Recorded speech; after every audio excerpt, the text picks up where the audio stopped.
a play of chance. Tonight's Mega Millions jackpot is an estimated annuitized $207 million. Now, let's see if I can make you a millionaire tonight. And the chance to dream. I would like to be a billionaire. I want to win that lottery in there.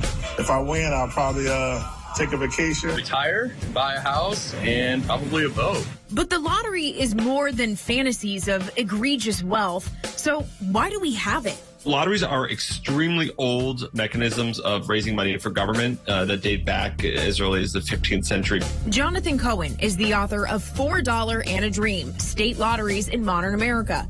He says the precise origins of the lottery are unknown. It's tough because the evidence is sort of mixed. There's some evidence, I'm not really convinced of it, that like a lottery was used to fund the construction of the Great Wall of China. Other records suggest Roman Emperor Caesar Augustus used a lottery to help fund city repairs. A lottery was played in parts of Europe in the 1400s. There's a record from 1445 of a Dutch town using a lottery to raise funds to build a wall around the city. In fact, the word lottery comes from the Dutch word lot, which means fate. Eventually, the lottery made its way to the U.S. A lottery was used to fund the British colonization of Jamestown, and then in the early American Republic and the colonial period, it was used to fund infrastructure projects, including the construction of churches and dormitories for such notable universities as Harvard, Princeton, and Yale. Cohen says lotteries back then looked different. They more closely resembled raffles, and tickets could be pricey. So sometimes people bought just a share of a ticket.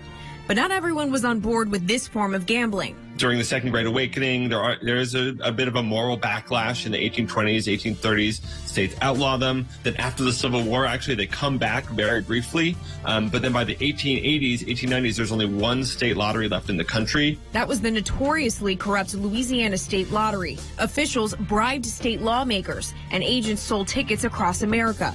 It was depicted at the time as an octopus, spreading its evil throughout the country.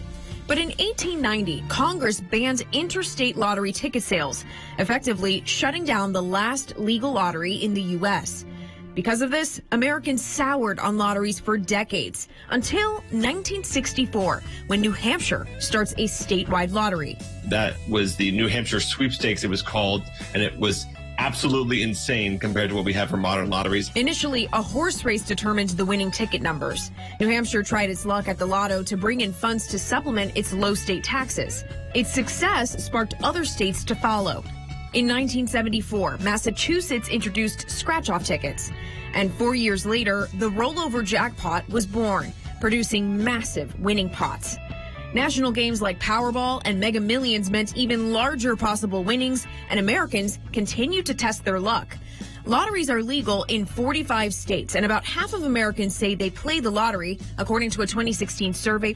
In 2021, Americans spent over $100 billion on lottery games. It's more than they spent on books, sports tickets, video games, music, and movie tickets combined. The odds of winning are astronomically slim.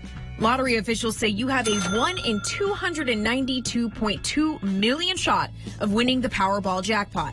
That means it's more likely you get struck by lightning, die from a shark attack, or get a hole-in-one in golf twice in the same round than you are to win the lottery. But that does not keep people from lining up for a shot.